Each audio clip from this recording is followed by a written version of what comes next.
আসসালামু আলাইকুম প্রিয় দর্শক, আমরা সারা বছর একটি পেয়ারা পেয়ে থাকি, যে পেয়ারাটির নাম হচ্ছে থাই পেয়ারা।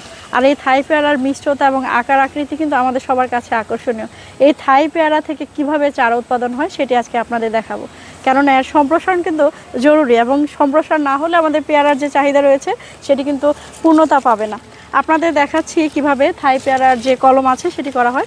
এটি মূলত ইয়ার লেয়ারিং।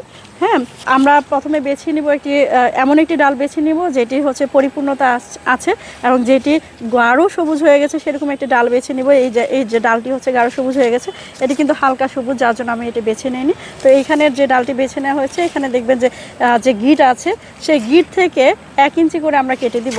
একটু শরীফুল কেটে দেন তো।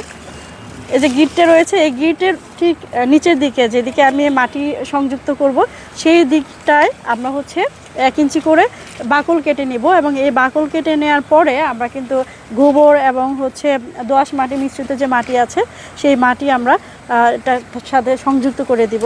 এবং এইভাবে কিছুদিন পরে, অর্থাৎ 1 মাস আমরা রেখে দিব। রেখে দেওয়ার পরে যখন এখান থেকে শিকড় গজাবে, তখন এই গোড়ার অংশটা আমরা কেটে মূলত হচ্ছে পটিং করব, অর্থাৎ আমরা একটা প্যাকেটজাত করে তারপরে হচ্ছে সেটির যে বৃদ্ধি আছে সেটি বৃদ্ধি করে আমরা মূল জমিতে পরে নিয়ে যাব। ধন্যবাদ।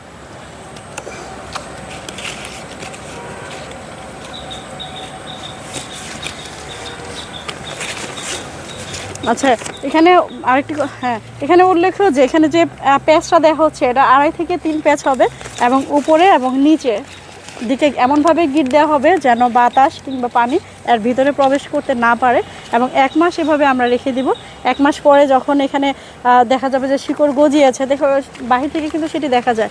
তো শিকড় গজানোর পরে আমরা এখানের যে গোড়াটা আছে, সেই গোড়াটা থেকে কেটে নিয়ে তারপর আমরা হচ্ছে প্যাকেটজাত করব, অর্থাৎ প্যাকেটিং করব বা পটিং করব। ধন্যবাদ।